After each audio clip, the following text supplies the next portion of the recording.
नमस्कार, स्वदेश न्यूज देख रहे हैं आप। मैं हूं आपके साथ राखी और ब्रेक के बाद आप सभी का स्वागत है। और लगातार पल पल की अपडेट स्वदेश न्यूज आप तक पहुंचा रहा है। 5 राज्यों के नतीजे क्या हो रहे हैं, क्या रुझान आ रहे हैं, कौन आगे कौन पीछे। आज का दिन वाकई में बहुत उत्साह का दिन होगा। देखिए, एक पर्व के रूप में निश्चित तौर पर इसे मनाया जाता है राजनीतिक दलों के लिए, और जो रुझान आए हैं उन्होंने और ज्यादा उत्साह को बढ़ा दिया है। वाकई में कुछ हमने देखी ऐसी तस्वीरें कि लोग झूमते नाचते दिखाई दिए हैं। हालांकि ठीक है, बहुत ज्यादा विजय जुलूस निकालने के लिए मना किया गया था और तमाम चीजें बोली गई थी, लेकिन कुछ लोग जो हैं 5 से 7 लोग या 10 लोग, उनका उत्साह आप कैसे छीन सकते हैं। उन्होंने रंग गुलाल भी उड़ाई। लेकिन सबसे बड़ी बात यही है कि जिस तरीके से 5 राज्यों की यदि हम बात करें तो बंगाल, पश्चिम बंगाल का तो वाकई ऐसा लग रहा है कि खेला होबे काम कर गया है। इसलिए कहा जा सकता है ये, क्योंकि अब तक के जो आंकड़े, जो रुझान सामने आ रहे हैं, टीएमसी एक अच्छी लीड के साथ आगे बढ़ी है। 204 सीटों के साथ लीड बनाकर चल रही है। और सबसे बड़ी बात, बीजेपी 85 सीटों पर, एक की बात करें तो लेफ्ट और 2 अन्य। ऐसा क्या हुआ कि परिवर्तन की बयार फिलहाल नहीं चल पाई पश्चिम बंगाल में। दीदी का जो दबदबा था वो वाकई में अभी भी दिख रहा है। इसके साथ ही आपको बता दें कि असम में कोई दो राय नहीं है कि भारतीय जनता पार्टी स्पष्ट बहुमत को लेते हुए आगे बढ़ी है और लग रहा है कि सब कुछ अब वहां भारतीय जनता पार्टी के हाथों में ही होगा। ये दूसरी बार उसकी वापसी कही जा सकती है। इन सब के बीच सबसे बड़ी बात, केरल की बात करें तो केरल में भी देखिए एलडीएफ अपनी बढ़त बनाए हुए है। उसके साथ ही यदि तमिलनाडु की बात करें तो यहां के भी जो आंकड़े हैं वो वाकई चौंकाने वाले हैं। यहां भी डीएमके 130 सीटों के साथ है, लेकिन एआईडीएमके जो है वो भी कहीं ना कहीं शतक लगाती हुई 100 सीटों के साथ नजर आ रही है। देखिए, जैसे जैसे और आंकड़े आते जाएंगे, ये रुझान के तौर पर तमाम चीजें हैं। कभी कोई अचानक से आगे है, कभी कोई अचानक से पीछे है। जब तक टोटल नतीजे नहीं आ जा सकते, कुछ नहीं कहा जा सकता। लेकिन बहुमत और लीड बहुत कुछ साबित कर देता है। और इन तमाम तस्वीरों में आप देख सकते हैं जिस तरीके से, चाहे पश्चिम बंगाल की बात हो, असम की बात हो, केरल की बात हो, या फिर तमिलनाडु की बात हो, पुडुचेरी की बात हो, तमाम पल पल की अपडेट स्वदेश न्यूज आप तक पहुंचा रहा है। बहुत सारी बातें हैं और बहुत बड़े बड़े दावे किए जा रहे थे विकास को लेकर। कई ऐसे मुद्दे थे जो जातिगत समीकरण को लेकर भी उठे थे। उनमें कहीं ना कहीं साइलेंट वोटर की एक बहुत बड़ी बात निकल कर आई थी बंगाल चुनाव में। तो ऐसा लगा कि आखिरकार क्या काम किया। वो बाहरी का जो एक टैग लगाया गया था कि बाहरी लोगों को क्यों चुना जाएगा, क्या उसकी वजह से भारतीय जनता पार्टी पिछड़ी है या फिर कुछ और था। जो भी था बहुत अलग था और पूरी ताकत झोंकी गई थी पश्चिम बंगाल में भारतीय जनता पार्टी की तरफ से। लेकिन ममता दीदी का गढ़, ममता दीदी ने कहीं ना कहीं अब तक की लीड देखकर यह लग रहा है कि यह साबित कर दिया कि उनके गढ़ को कोई हिला नहीं सकता। चलिए, और इस वक्त आपको बता दें कि बीजेपी के पूर्व विधायक शंकर लाल तिवारी जी हमारे साथ जुड़ गए हैं। शंकर लाल तिवारी जी, आज बहुत बड़ा दिन है। 5 राज्यों के जिस तरीके से मतदान के नतीजे आ रहे हैं, रुझान अब तक की जो लीड आ रही है, उसमें पश्चिम बंगाल में क्या हुआ। ये अचानक से ममता दीदी कहीं ना कहीं 204 टीएमसी लेकर लीड कर रही है। भारतीय जनता पार्टी के पास अभी सिर्फ 85 सीटें हैं। क्या लगता है कहां कमी रही है? बंगाल में हमारा कुछ था नहीं पहले से। जो वातावरण, जिस ढंग से भारतीय जनता पार्टी ने बंगाल में चुनाव लड़ा, सच में ऐतिहासिक था। और बंगाल के अंदर भारतीय जनता पार्टी के कार्यकर्ताओं का और नेतृत्व का जो योगदान था वो शून्य से और सैकड़े तक का मामला था कि हम शून्य से सैकड़े के ऊपर जाएंगे। पर वो लगता नहीं है कि वो होता दिख रहा है। पर इसके बावजूद जिस विधानसभा में हमारी 3 सीटें थी, वहां हो सकता है कि सरकार ममता जी की बने जैसा अभी रुझान आ रहे हैं, पर हम 3 सीटों पर थे। और ये हमारी संगठन कौशल ही है, ये हमारे कार्यकर्ताओं का बलिदान ही है और ये हमारे नेताओं की रणनीति ही है, जिसने 3 से और हमको सैकड़े के आसपास पहुंचा दिया। और इस नाते मैं ये सोच रहा हूं कि बंगाल में जो खेल हुआ, जो आपने कहा खेला होबे लगता है हो गया, उसमें हो ये गया कि कांग्रेस ने वहां अपना और वामपंथियों ने, और विशेष करके बांग्लादेशी जो मुस्लिम तुष्टीकरण ममता जी कर रही थी, वो काम आया। भय और आतंक का वातावरण मतदाताओं को डराने का काम और जिस तरह से सीआरपीएफ के ऊपर हमला, ये तमाम कारण थे कि वहां का मतदाता चाह करके भी परिवर्तन को पूर्णता नहीं दे पा रहा है। पर इसके बावजूद आसाम में हमारी सरकार पुनः आ रही है। यह है काम। जब सरकार एक तरफ बंगाल की है, ममता जी ने 10 साल राज किया, उसके बाद उनके विरुद्ध एंटी इनकम्बेंसी थी।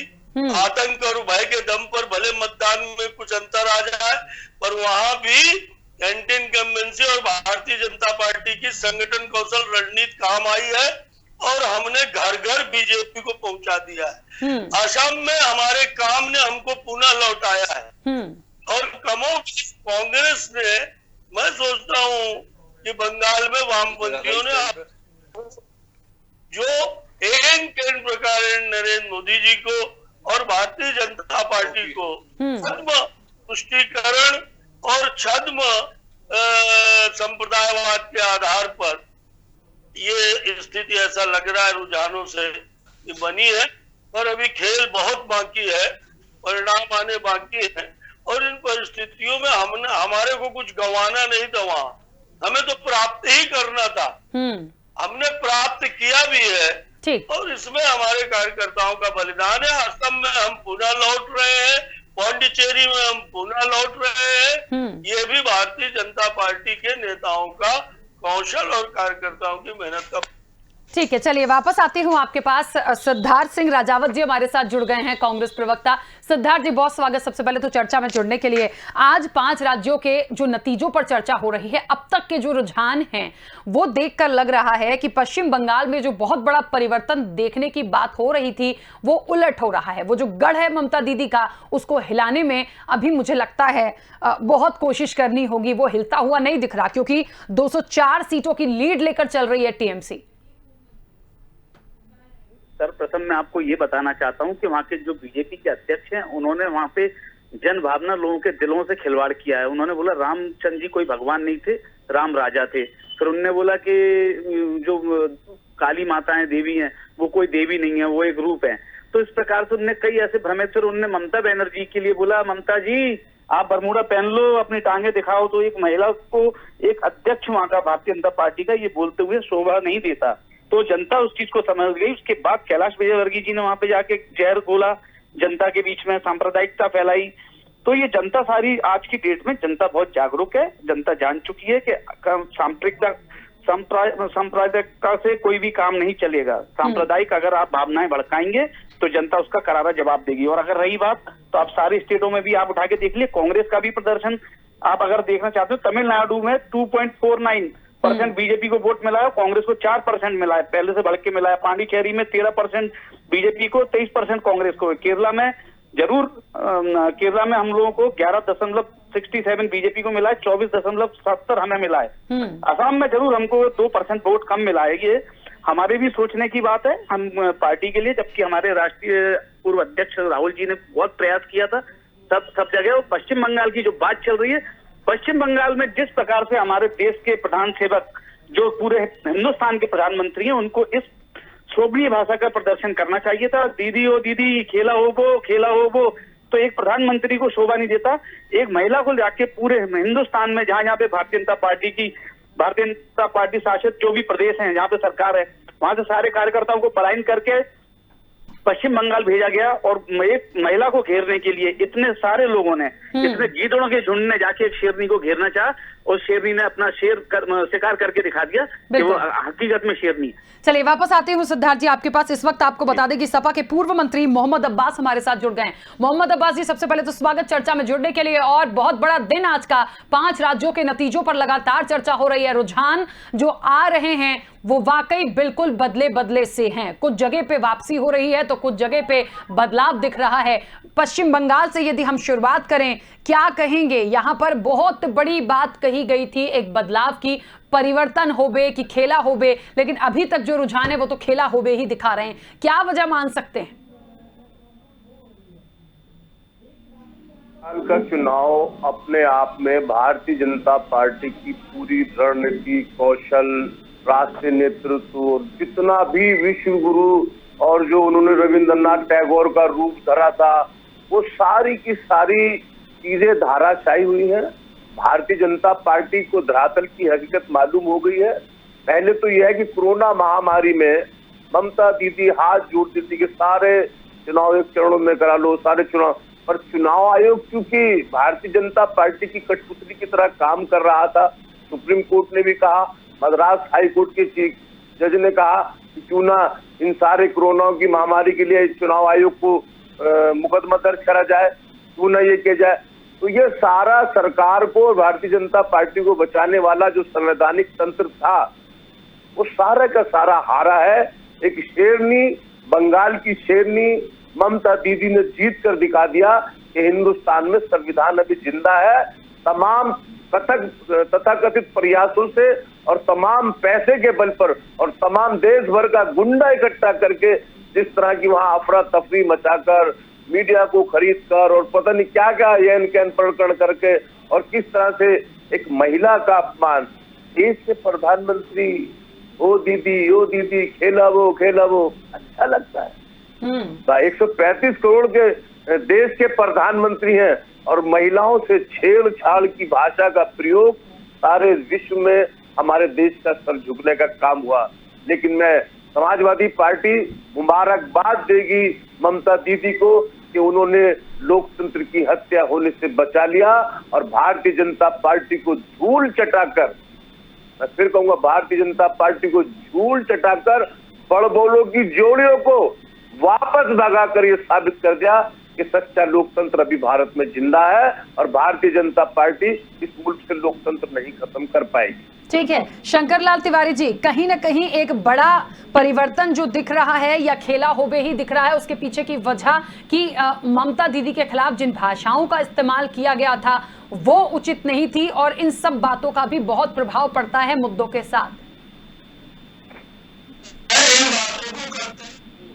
और अब्बास भाई से ये कहना चाहता हूँ कि दूसरे के ललना को पलना झुलाने से न ममता उभरती है और न दूसरे के ललना का पलना झुलाने से यूपी में कोई इनको फर्क पड़ने वाला है।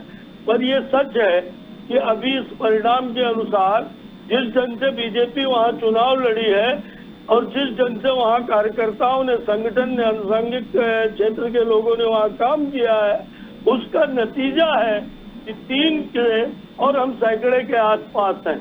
सरकार बनाने की बात हम कर रहे थे, जो चुनाव लड़ता है वो सरकार बनाने की बात करता है। जब ये ही अपना दम फुला रहे यूपी में बैठ करके, जिनका खेल ही खत्म है, और वहां पर स्थिति ये थी कि एकदम जितना अब्बास भाई खुश हो रहे हैं, सच ये है कि ये बांग्लादेशी घुसपैठियों की जीत है अगर आप मानना चाहते हैं तो। और राष्ट्रीयता के वोट जो थे, राष्ट्र प्रेमी जो थे, उन्होंने भारतीय जनता पार्टी को वोट दिया। बंगाल में भय और आतंक और हिंसा इतनी भयानक रूप से प्रभावी रही है कि आम मतदाता घरों से निकल नहीं पाया।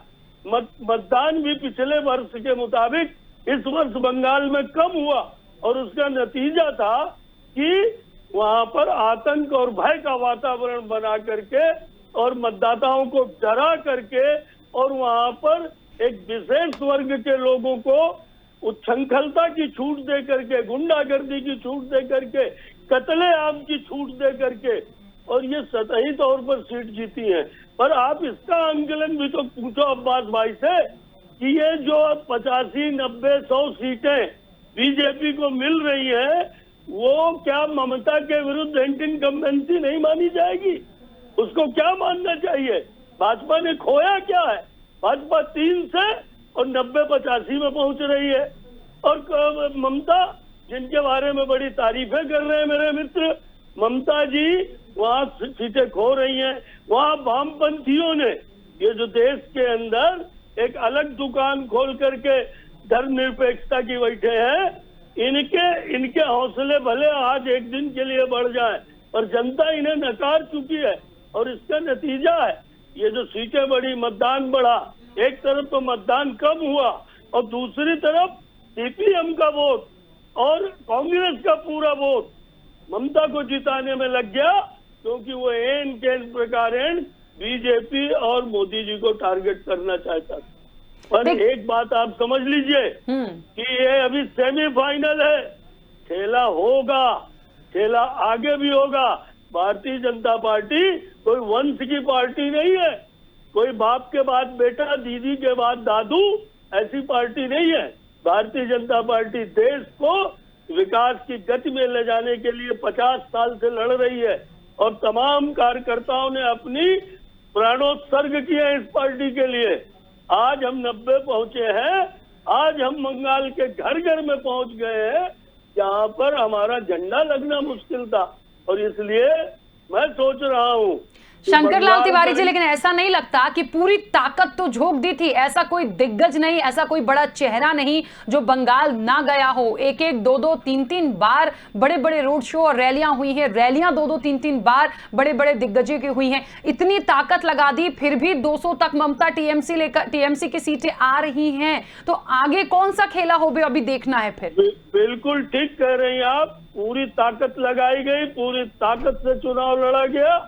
पर कई बार क्या होता है कि जब हम शून्य से आगे बढ़ रहे हैं तो शून्य से आगे बढ़ने का कोई इतिहास राजनीतिक चुनाव में अगर बता दे कि 3 से और 85-90 कोई जीत रहा है तो मैं सोचूंगा मेरा अपने जीवन का अनुभव ठीक करेगा वो।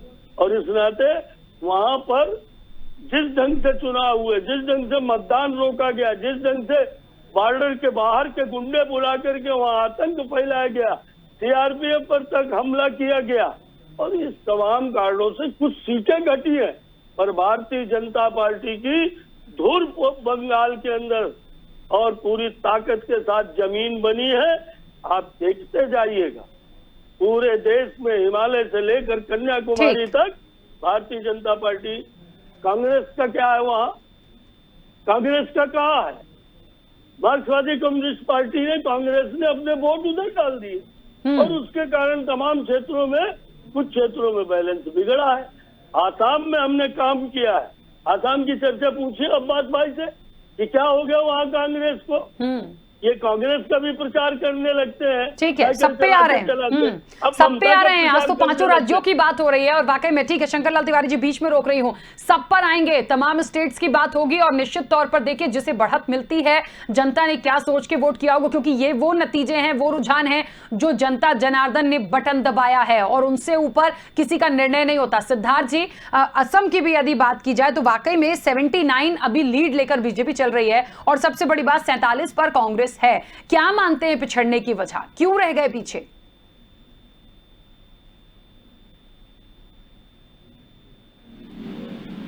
सिद्धार्थ जी, मेरी आवाज पहुंच रही है? चलिए, सिद्धार्थ जी से हमारा संपर्क टूट गया है, दोबारा उनसे कनेक्ट करने की कोशिश करेंगे। लेकिन इस वक्त आपको बता दें कि टीएमसी का पक्ष रखने के लिए मोहम्मद अकरम जी हमारे साथ जुड़ गए हैं। मोहम्मद अकरम जी, सबसे पहले तो बहुत स्वागत चर्चा में जुड़ने के लिए।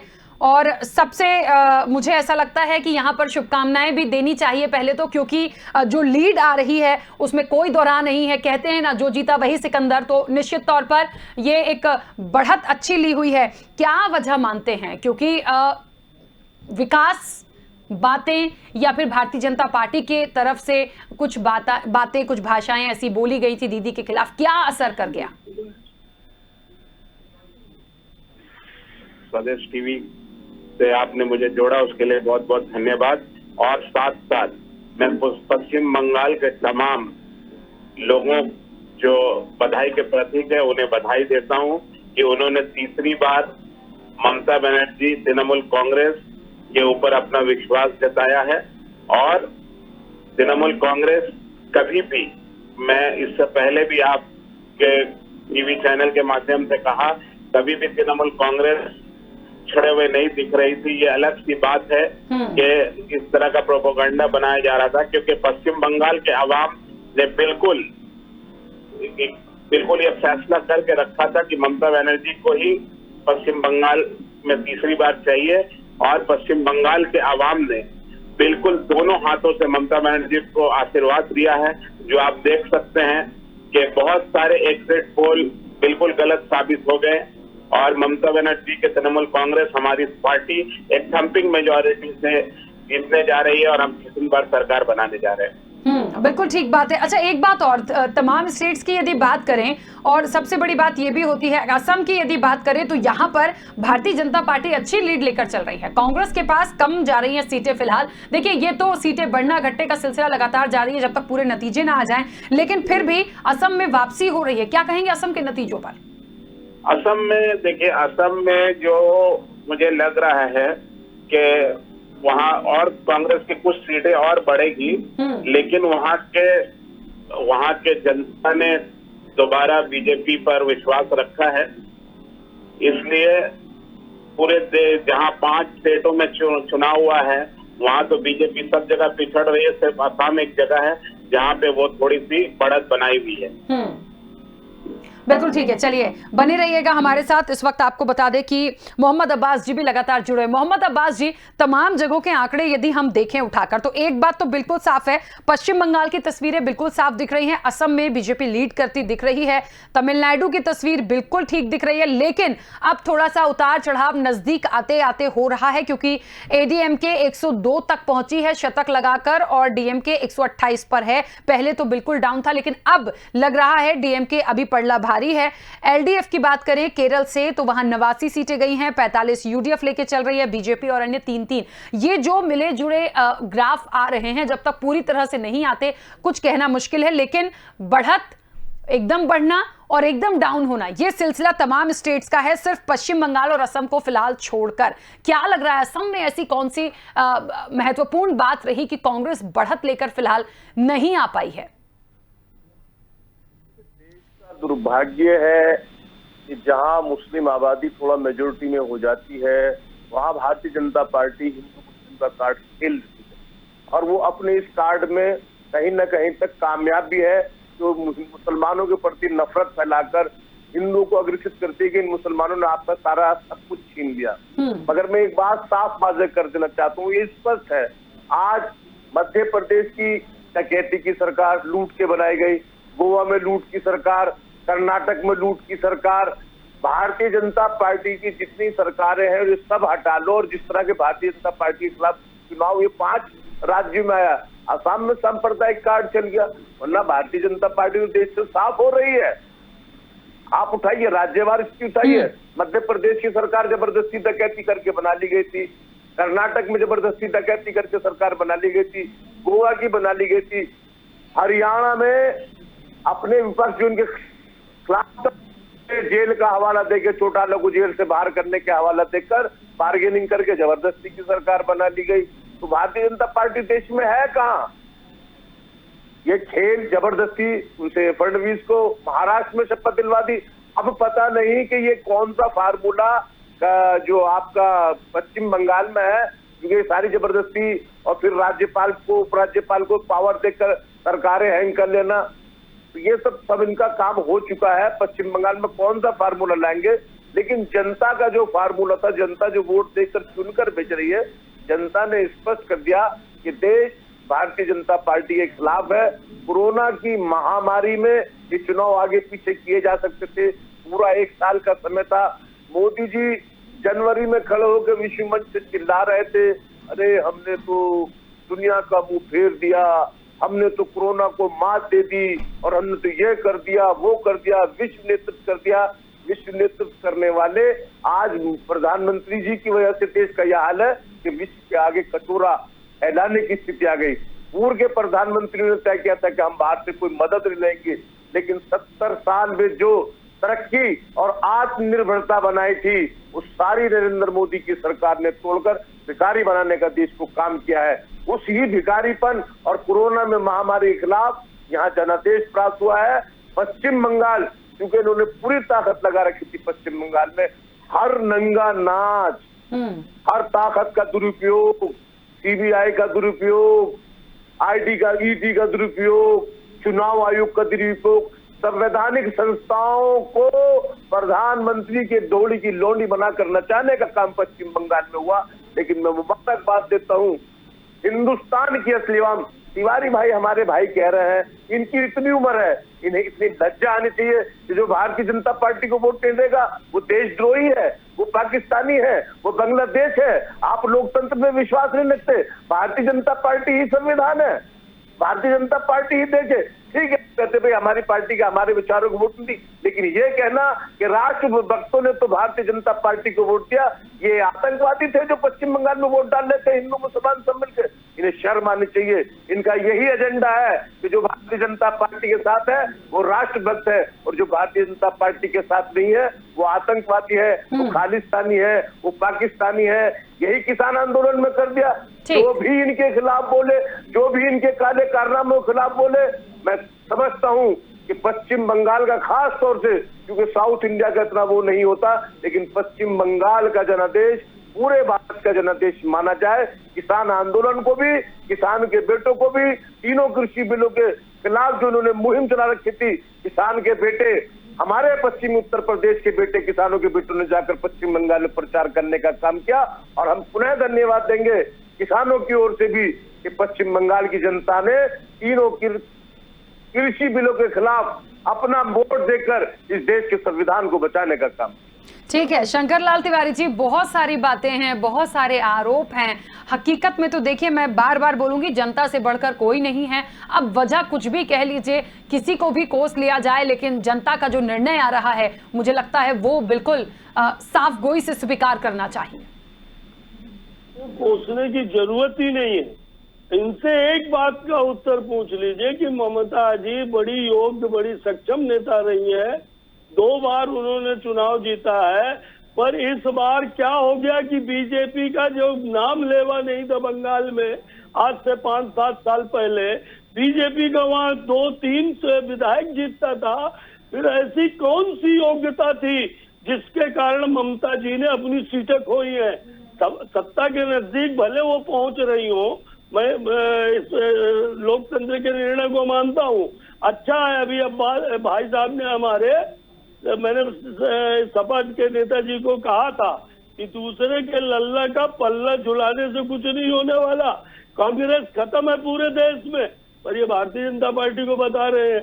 भारतीय जनता पार्टी असम में काम के आधार पर वापस आ रही है, पांडिचेरी पर काम के आधार पर वापस आ रही है, कांग्रेस वहां भी जा रही है, और बंगाल में हम 3 से 83-90 पहुंच रहे हैं। इसलिए हम भले सत्ता के नजदीक नहीं पहुंच पाए हो, पर बंगाल में हमने हार करके भी जीतने की स्थिति पैदा की है। आज तक आवाज नहीं निकल रही थी, और इसलिए वहां पर जो मैंने बातें कही, भाईजान को बड़ा बुरा लगा, और भाईजान ने पूरे देश के अंदर हम सब भाजपा वाले राष्ट्रद्रोही हैं, हम सब, ऐसा कुछ नहीं है, आप गलत सोच रहे हो।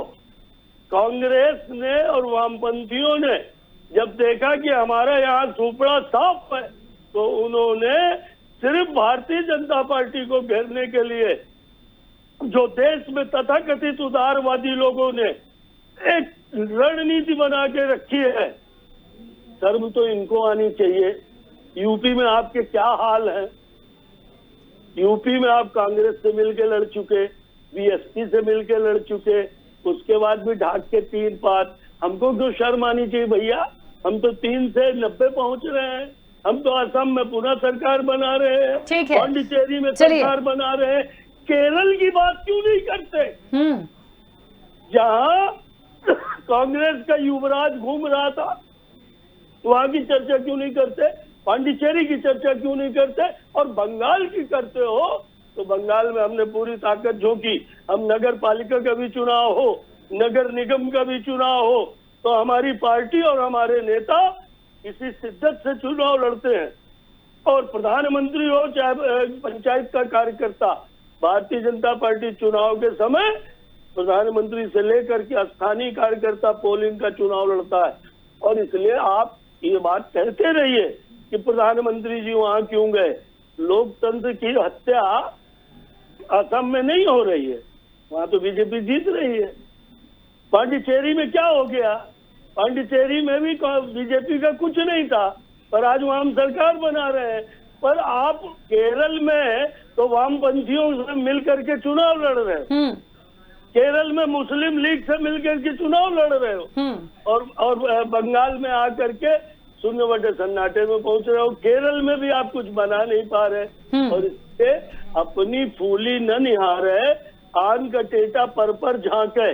खुद की क्या स्थिति है आपकी सपा की। आज आप अपने दूसरे के लल्ला को पल्ला में झुला करके खुश हो लीजिए। ठीक है, चलिए शंकर लाल तिवारी जी वापस आती हूँ, और मुझे लगता है 3 से 90 कैसे पहुंच गई भारतीय जनता पार्टी। ठीक, इसका जवाब मैं ले रही हूँ, इसका जवाब ले रही हूं। देखिए, मोहम्मद अकरम जी टीएमसी से जुड़े हुए हैं, और इसके साथ ही बता दें सिद्धार्थ सिंह राजावत जी भी कांग्रेस से लगातार वापस हमारे साथ जुड़ गए हैं। पहले मोहम्मद अकरम जी आपके पास आ रही हूं। भारतीय जनता पार्टी को यह स्वीकार है कि हां, यदि टीएमसी लीड के साथ है तो अच्छी बात है, जनता जनार्दन का फैसला है, स्वीकार है। लेकिन आप ये भी देखिए कि भारतीय जनता पार्टी जिन सीटों के साथ आई है, पहले 2-3 सीटें थी, इस बार हम 80 से 85 सीटें यदि ला रहे हैं तो कुछ तो हमने किया होगा, कोई तो कुछ ऐसे काम होंगे जिसकी वजह से हम उत्ते पे टिके हैं। तो मैं जवाब दे देता हूं। देखिए, सबसे बड़ी बात है कि तृणमूल कांग्रेस, अभी आप एक जो ये ट्रेंड्स आ रहे हैं, इसमें आप देखेंगे 207-8 सीटों में तृणमूल कांग्रेस आगे चल रही है, और 2 सीट का अभी चुनाव होना बाकी है। तृणमूल कांग्रेस को कहीं भी नुकसान नजर नहीं आ रहा है। जो भी नुकसान है ये वामपंथियों को है, कांग्रेस को है। और ये लोग अगर खुश हो रहे हैं, ये बीजेपी वाले, कि हम 80-85 सीट ला रहे हैं, तो इनके लिए शर्म वाली बात है कि देश के प्रधानमंत्री जी, गृह मंत्री जी और कितने स्टेट के चीफ मिनिस्टर लोग यहाँ आके 200 से ऊपर के दावे कर रहे थे, और इनको पश्चिम बंगाल के आवाम ने आउटराइट रिजेक्ट किया है। और ममता बनर्जी के काम जो सर चढ़ के बोल रहा है, उस पर पश्चिम बंगाल के आवाम ने तीसरी बार भरोसा जताया है। और तृणमूल कांग्रेस जहां थी वहां है, और लोकसभा में जो हमारा थोड़ा नुकसान हुआ था, ये हम लोगों ने उसको मेकअप कर लिया है। बिल्कुल, चलिए शंकर लाल तिवारी जी, मुझे लगता है जवाब मिला होगा, वापस आऊंगी, लेकिन सिद्धार्थ जी से एक सवाल लेना चाहती हूँ। सिद्धार्थ जी, बार बार बात अभी पूर्व मंत्री सपा के जुड़े मोहम्मद अब्बास, उन्होंने केरल की बात भी उठाई है। देखिए, बहुत सारी बात है, और सबसे बड़ी बात यहाँ पर शंकर लाल तिवारी जी ने भी केरल की बात उठाई है कि दूसरे जगह की भी बात कर लें। आज यदि पश्चिम बंगाल में थोड़ा पिछड़ गए हैं तो यहाँ के लिए इतनी बातें हो रही हैं। दूसरी जगह देखिए, पुडुचेरी में हम कहीं नहीं थे, लेकिन हम दिख रहे हैं, भले कुछ सीटों के साथ हो, लेकिन दूसरा केरल में भी हम दिख रहे हैं। और केरल में डुबकी लगाने तैरने राहुल गांधी गए थे, क्या हुआ? तैरकर वापस आ गए। ये तो बात ये लोग ना करें तो अच्छा है। ऐसे कई मेरे पास आंसर हैं इनको देने के भारतीय जनता पार्टी के, जिनका ये जवाब नहीं दे पाएंगे। कई क्वेश्चन अगर मैं उठाऊंगा तो उसके जवाब ये नहीं दे पाएंगे। कोरोना काल में उन्होंने कब क्या बोला था, तब इन लोगों ने हंसी उड़ाई थी। अब रही बात आप जो पश्चिम बंगाल या आप केरल की कर रहे हैं, तो केरल में कांग्रेस ने पूरी जोर से चुनाव लड़ा है और हर संभव प्रयास किया है। कोई भी पार्टी जब वो चुनाव लड़ने के लिए उतरती है तो ये नहीं सोचती कि मैं हारूं, या हारने के लिए लड़ती है, जीतने के लिए लड़ती है। उसमें कई हमसे भी गलतियां हो जाती हैं, या कई ऐसे समीकरण हैं जिनमें समझने में हमको दिक्कत हो जाती है। हम मानते हैं कि हम इन सब जगह पे पिछड़े हैं, पर हम इनको ये बता दें कि केरल में हमारा मत प्रतिशत बढ़ा ही है। 24.70 मत हमें मिला है, जबकि भारतीय जनता पार्टी को 11.67 मिला है। हाँ, भारतीय जनता पार्टी ने बढ़त बनाई है, ये बात मैं मानता हूँ। और इसमें काफी आप देखिएगा कि कई चुनाव ऐसे हुए हैं जिसमें कई प्रशासनिक तरीके से उनका प्रशासनिक मशीनरियों का दुरुपयोग हुआ है। ऐसे कई चीजें हुई हैं जिसको मैं अब सवाल नहीं उठाता, क्योंकि देखिए अब आज की डेट में हम लोग पिछड़े हैं कई स्टेटों में, तो मैं सवाल नहीं उठाता। अब जैसे हमारे आदरणीय पूर्व मंत्री जी बोल रहे थे कि दूसरे के पलना में ललना, हेलो, ये शंकर लाल तिवारी जी ने कहा, ये हाँ शंकर लाल तिवारी जी ने कहा दूसरे के पलना में ललना जुलाने से मजा नहीं आता। तो मैं उनको एक जवाब देना चाहता हूँ, मुझसे बहुत वरिष्ठ हैं और उनने मुझसे ज्यादा बसंत देखे हैं। बीजेपी पीडीपी का क्या कर रही थी, कि बीजेपी उनके पलने में थी कि पीडीपी उनके पलने में थी? मैं इनसे पूछना चाहता हूँ। महबूबा मुफ्ती के साथ में जब इनने सरकार बनाई थी तो कौन के साथ थे? ऐसे मेरे पास कई दर्जनों उदाहरण है। तो भारतीय जनता पार्टी, अगर आप एक उंगली अपने सामने किसी पे उठाएंगे तो 4 उंगली उनकी तरफ भी उठती हैं। तो कब तक किसी के भी ऊपर उंगली उठाने से पहले 4 उंगली अपनी तरफ हैं, उनको भी देख लीजिए। बिल्कुल ठीक बात है। अच्छा मोहम्मद अकरम जी, एक सवाल आपसे लेना चाहती हूँ। एक बात आई थी जब ये कहा गया था ममता दीदी के लिए कि हिंदू मुस्लिम की बहुत तुष्टीकरण की बात करती हैं, और इतनी बातों के बाद ये महत्वपूर्ण हो गया था कि वाकई में क्या ऐसा हो रहा है। बहुत बड़ी बातें की गई थी, घुसपैठियों का आना बंद हो जाएगा, बहुत बड़े दावे थे, बहुत सारी बातें थी। इन तमाम बातों के बीच में महत्वपूर्ण यही हो गया कि फिर जनता ने क्या सोचा। क्या लगता है, अब हम मुख्य रूप से मुद्दों की बात कर लें, क्या लगता है क्यों वापस चुना गया? ने भी आपको कहा है, ममता बनर्जी का काम सब चढ़ के बोल रहा है, और पश्चिम बंगाल के पब्लिक बहुत सोच समझ के वोट देते हैं।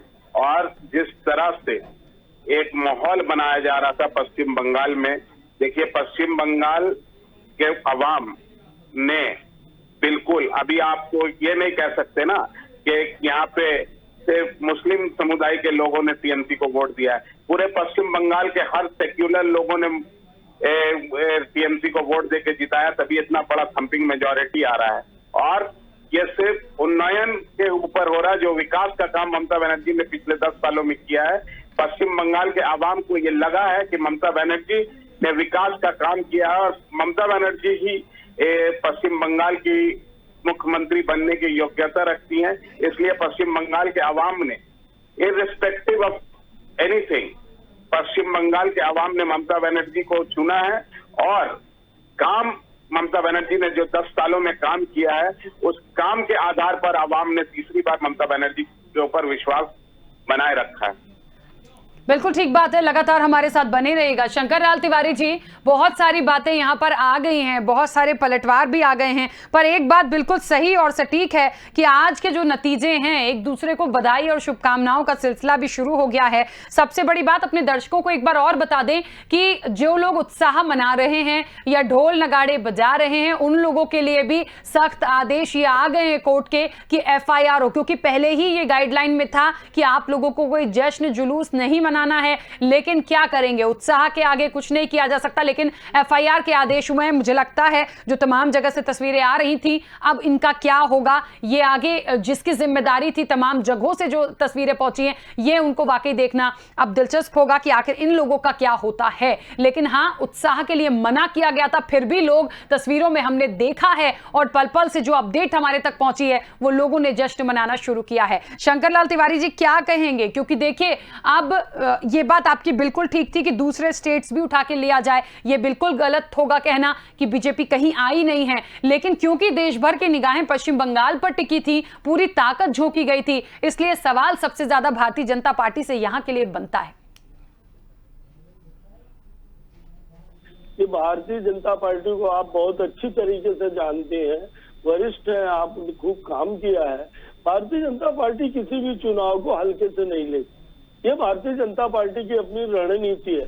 और इसलिए चुनाव चाहे जो भी हो, हमारे यहाँ प्रधानमंत्री से लेकर सामान्य कार्यकर्ता तक पूरे मनोयोग और पूरी ताकत से लड़ता। हमने पूरी ताकत जो की, कांग्रेस, अभी मित्र बोल रहे थे हमारे कि केरल में हमने खूब ताकत लगाई, खूब ताकत झोंकी, और आपने ताकत झोंकी केरल में जाकर के आप खुद कह रहे हो, और उसके बावजूद आपकी स्थिति वहाँ जो बनी है वो आपके सामने है, तो उस पर आप कुछ कहना नहीं चाहते।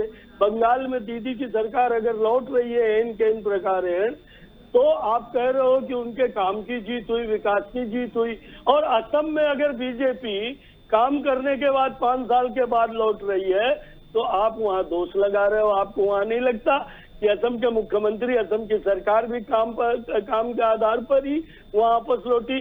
असम में प्रियंका जी घूमी, असम में राहुल जी घूमे, असम में सारे नेताओं ने जाकर के काम किया, केरल में भी सारे नेताओं ने जाकर के काम किया। और हुआ ये है कि कांग्रेस,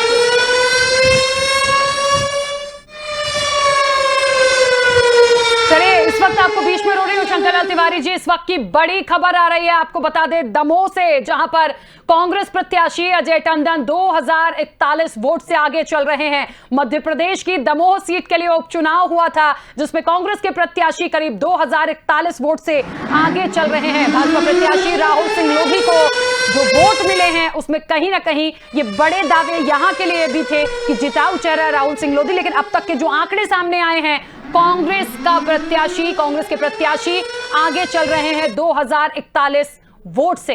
मध्य प्रदेश से दमोह से इस वक्त की बड़ी खबर, उपचुनाव के जो रिजल्ट, जो रुझान सामने आ रहे हैं वो आपको बता दें कि 12,323 मत अभी तक भाजपा प्रत्याशी राहुल सिंह लोधी को मिले हैं, लेकिन अजय टंडन कांग्रेस के जो उम्मीदवार, जो प्रत्याशी हैं, वो फिलहाल 2041 वोटों से आगे चल रहे हैं और 5वें राउंड से कांग्रेस भी आगे है। चलिए और एक बार फिर अपनी चर्चा की तरफ लौटेंगे। शंकर लाल तिवारी जी, आप अपनी बात रखिए, अपनी बात रख रहे थे, लेकिन एक सवाल के साथ, दमोह के लिए अब क्या कहेंगे? अजय टंडन लगातार 5वें राउंड में बढ़त बनाए हुए हैं। दमोह में अभी बहुत कुछ रिजल्ट आना बाकी है और ये ग्रामीण अंचल के रिजल्ट आ रहे हैं। ग्रामीण अंचल में कांग्रेस ने 2600 कितने वोट बता रहे हैं आप, उसकी बढ़त बनाई है। मैं सोचता हूं कि अभी ये बढ़त बड़ी सुनिश्चितता की ओर नहीं है कि कौन जीतेगा कौन हारेगा। थोड़ी सा और समय गुजरने दीजिए, अभी दमोह में कुछ भी होने की स्थिति है। और इस नाते मैं आपको एक बात और बताऊं कि दमोह का जो चुनाव था वो कोरोना काल में हुआ और चुनाव कराने की बात जो होती है वो चुनाव आयोग करता है, उसमें मुख्यमंत्री प्रधानमंत्री का कोई रोल होता नहीं है।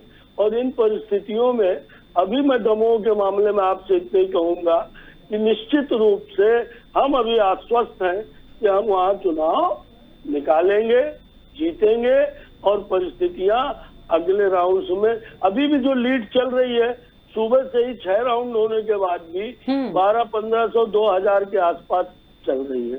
और इस नाते 2000 वोट की गिनती मैं नहीं मानता हूं कि चुनाव के परिणाम की धोतक है। चुनाव का परिणाम यहाँ आने वाले राउंडों में सुनिश्चित होगा और उस समय इसका उत्तर आप लीजिए। बिल्कुल ठीक बात है। और क्योंकि मध्य प्रदेश से जुड़ी खबर थी तो सिद्धार्थ सिंह राजावत भी जुड़े हुए हैं हमारे साथ। सिद्धार्थ जी, कांग्रेस बढ़त लगातार बनाए हुए है, क्या मुख्य रूप से वजह मानेंगे? क्या मुद्दा काम किया या कुछ और था? एक चीज और पूछ लीजिए, ईवीएम पर क्या कहना है आपका? अभी तो ठीक है ईवीएम ना। सिद्धार्थ जी अभी से बता दीजिएगा। चलिए, आपका सवाल उन तक पहुंच गया होगा। सिद्धार्थ जी, साधु के जिस समय पे 22 विधायक ज्योतिरादित्य सिंधिया जी के साथ में भारतीय जनता पार्टी में गए थे, उस समय सबसे पहले डिबेट में मैं इंडिया न्यूज में बैठा था और मैंने ही वहां पे एक नारा दिया था कि हमको बिकाऊ नहीं टिकाऊ चाहिए। और ये नारा उस समय पूरे प्रदेश में चला था। पहला शब्द मेरा ही था और उसी के हिसाब से मैं दमोह में भी रहा। मैं 5 तारीख को लौट के आ गया। मेरे साथ के 2-3 लोग संक्रमित हो गए थे, जिसमें मनोज सिंह राजपूत पत्रकार थे, उनका देहांत हो गया। वो और हम एक साथ में एक ही कमरे में थे। तो मैं आदरणीय को तिवारी जी को बता दूं कि ये जो बता रहे हैं ग्रामीण अंचल से जो अभी पेटियां खुली हैं या अपना ईवीएम खुली हैं, उसका रुझान आ रहा है। तो मैं आपको बता दूं कि ग्रामीण पूरा क्षेत्र है ना, राहुल लोधी का बहुत सशक्त क्षेत्र था। यहाँ पे प्रहलाद सिंह पटेल, जालिम सिंह पटेल, इन लोगों ने जी जान लगा दी थी। जब ग्रामीण क्षेत्र से ये रुझान आ रहा है और जब शहर है, ये वही शहर है जहाँ से टंडन जी ने राहुल लोधी को जिताया था। और राहुल लोधी कोई बहुत बड़े मार्जिन से नहीं जीते थे, 161 वोटों से जीते थे शायद, जहां तक मेरा अनुमान है। तो जो शहर है, शहर में टंडन जी की बहुत अच्छी लहर है। और शहर के साथ साथ हमारे जो वहाँ प्रभारी थे रवि जोशी जी ने वहाँ पे एक एक बूथ पे जाके बड़ा माइक्रो मैनेजमेंट के साथ में काम किया। उनने पूरी टीम खड़ी की पुनः और उन्होंने देखा कहाँ पे क्या बारीकी से कांग्रेस के अंदर क्या कमी है, कौन सी चीज उपलब्ध नहीं है, कौन से कार्यकर्ता, वहां उन्होंने एक एक छोटे से लगा के बड़े बड़े कार्यकर्ताओं तक की एक एक चीज का ध्यान रखा। उन्होंने सब कार्यकर्ताओं को कब खाना खा रहे हैं, सुबह खाना खिला के उनको बाकायदा, उनको गर्मी थी तो मठा पिला के निकालते थे और उनको साथ में 1-2 लीटर मठा रखते थे। और रवि जोशी जी स्वयं जाके है ना पूरे पोलिंगों पे पूरे सेक्टर वाइज पूरी चेक करते थे। उसकी ये जीत है। और आप ये मान के चलिएगा ये अभी मार्जिन जो है इसकी बढ़त अभी और आगे बढ़ेगी। तो मैं तिवारी जी को बताना चाहता हूँ कि अभी ग्रामीण से अब शहर में आप है ना ईवीएम खोलने दीजिए, अभी आपको दूध का दूध पानी का पानी हो जाएगा। तिवारी जी कह रहे हैं कि आगे जाके नतीजे जो भी होंगे ईवीएम पे अपनी प्रतिक्रिया दे दें, क्योंकि जब भी हार जाते हैं पूरा ठीकरा ईवीएम पे फोड़ती है कांग्रेस। बिल्कुल सही बोल रहे हैं राखी जी आप। मैं आपको बता दूं, सर्वप्रथम मेरे पास ही खबर आई थी कि जिस जगह पे ईवीएम रखी जाएगी वहां पे 70 मशीनें एक्स्ट्रा लाके रखी गई हैं। उसके ऊपर जब ये संज्ञान लिया गया, मैंने रवि जोशी जी को फोन पे इसको सूचित किया, माननीय कमलनाथ जी तक खबर पहुंचाई, तब जाकर चुनाव आयोग को हम लोगों ने लिखित कार्रवाई की कि कलेक्टर को बोला ये जो एक्स्ट्रा 70 मशीनें हैं इनको यहाँ से हटा के दूसरी जगह किया जाए जिधर ईवीएम मशीनें आएंगी। ये बात मैं आपकी मानने को तैयार हूँ कि हमारे सारे कार्यकर्ता सशक्त रहे, एक प्रहरी की तरह वो उन लोगों ने रात दिन ईवीएम की सुरक्षा में लगे रहे और हम लोगों ने बिल्कुल माइक्रो मैनेजमेंट से काम किया, ईवीएम पे पूरा ध्यान रखा। हमारे जो भी एजेंट पोलिंग पे बैठे थे उनने एक एक मशीन पे अपने सिग्नेचर करके उसकी जो काउंटर रसीद थी वो ली और उसका हमने मिलान किया। और ये हमें हर इलेक्शन में करना चाहिए, बिल्कुल, क्योंकि हम पहले कई गलतियां कर चुके थे, उस गलतियों को दोहराते हुए हम लोगों ने ये पूरा फैसला लिया। बिल्कुल ठीक है। मोहम्मद अकरम जी, इस वक्त एक और बड़ी खबर है। देखिए, ममता बनर्जी आगे चल रही हैं। देखिए, नंदीग्राम की सीट बहुत महत्वपूर्ण मानी जा रही थी और निश्चित तौर पर यदि कोई दिग्गज कहीं से चुनाव लड़ रहा हो तो महत्वपूर्ण होता है सरकार बनाने के साथ साथ भी। तो पहले पिछड़ी हुई थी लेकिन अब 2700 वोटों से आगे चल रही हैं। शुभेंदु अधिकारी पीछे हुए हैं। क्या लगता है मोहम्मद अकरम जी कि इस बढ़त के आगे क्यों, और क्या लगता है, क्योंकि कभी ये शुभेंदु वही शुभेंदु है जो कभी ममता के साथ हुआ करते थे और आज आमने सामने होने के बाद थोड़े थोड़े वोटों के अंतर से आगे पीछे चल रहे हैं? वो एक बात बता दूं, बिल्कुल स्पष्ट बात है ये कि हमारी नेत्री ममता बनर्जी ने जब नंदीग्राम से चुनाव लड़ने का फैसला किया था तो आपको पता है ममता बनर्जी एक चैलेंजिंग नेचर की लीडर है हमारी। उन्होंने चैलेंज एक्सेप्ट करना, हर दौर में चैलेंज एक्सेप्ट करती है और ममता बनर्जी ने नंदीग्राम से इलेक्शन लड़ने का जो फैसला किया, और आपको मैं कहूंगा आज शुभेंदु अधिकारी जी ने कहा था कि वो 50,000 वोट से ममता बनर्जी को नंदीग्राम से अगर नहीं हराएंगे तो वो सियासत छोड़ देंगे। तो आज मैं कहता हूं कि अगर उनका कमिटमेंट में दम है, शुभेंदु अधिकारी जी का कमिटमेंट में अगर दम है तो आज उन्हें सियासत से संन्यास लेना चाहिए, क्योंकि उन्होंने अपने जो कमिटमेंट किया है वो कमिटमेंट से आज उन्हें सियासत हमेशा हमेशा के लिए छोड़ना पड़ेगा। क्योंकि उन्होंने एक बहुत बड़ी बात की थी कि वो ममता बनर्जी को 50,000 वोट से हराएंगे। मैं अभी भी आपको कह रहा हूं कि जैसे जैसे काउंटिंग बढ़ेंगे ममता बनर्जी की लीड वैसे वैसे बढ़ती जाएगी। बिल्कुल ठीक बात है। चलिए मोहम्मद अब्बास जी, क्या लगता है ये जो तमाम जगह के आंकड़े आ रहे हैं, इंतजार और करना है, थोड़ा थोड़ा इंतजार है, लेकिन जो रुझान शुरुआत में आए थे ऐसा लगा कि बहुत अच्छे जो रुझान हम देख रहे थे। मुद्दों की यदि बात हम कर लें तो लगता है आपको कि बहुत ज्यादा प्रभावशील, चाहे आसाम की हम बात कर लें, चाहे पश्चिम बंगाल की बात कर लें या दूसरे स्टेट्स की कर लें, एक बात तो है कि जिस पर पहले विश्वास किया है और यदि किसी सरकार ने दिल जीता है, काम किया है उस क्षेत्र के लोगों का, वहां के लोगों का, उस राज्य का, उसको फायदा मिला है। देखिए, मुख्यमंत्री काम का असर पड़ता है, लेकिन भारतीय जनता पार्टी ने पश्चिम बंगाल में काम और उसका चुनाव नहीं बचाया था। और प्रधानमंत्री जी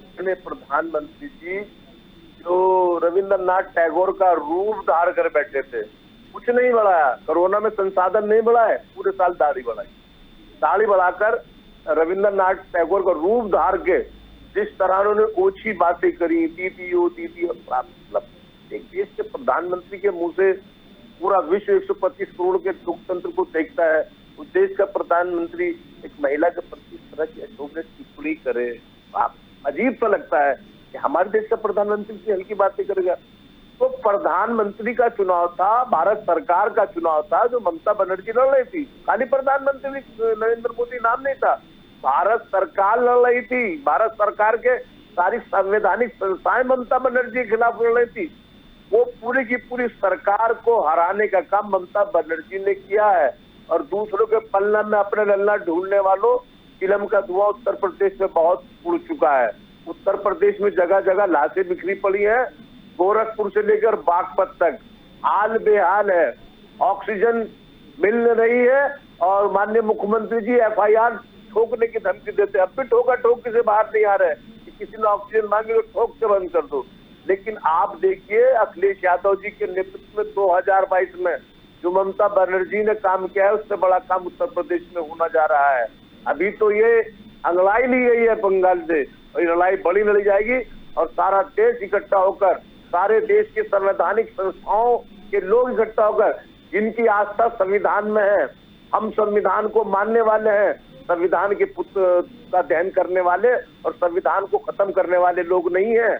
हम राष्ट्रभक्त हैं, हमारा राष्ट्र संविधान से बंधा हुआ है और जो संविधान से बंधा है वो राष्ट्रभक्त है, और जो संविधान को खत्म करने की बात करता है वो होता है राष्ट्रद्रोही। तो देश खुद तय करेगा कि कौन राष्ट्रभक्त है और कौन राष्ट्रद्रोही है। अखिलेश यादव जी के नेतृत्व में उन्हें 2022 में फिर एक बार बड़ी मार्जिन से सरकार बनेगी। उत्तर प्रदेश की जनता बदलाव को तैयार है। लल्ला और पल्ला तो भूल जाएंगे, लल्ला खिला के जाके दूसरे के लल्ला को वोट देके टिकट देके दे टिकट कितना टिकट बांटा तृणमूल की पार्टी के लोगों को तोड़कर, जब लल्ला और पल्ला नजर नहीं आया आप पे तो कार्यकर्ता नहीं था और 3 से 93 पहुंच गए। अरे 3 से क्यों, 2019 में जो लोकसभा के आधार पे आप चुनाव लड़ने गए थे, मजाक मत करिए, डेमोक्रेसी में मजाक मत बनाइए।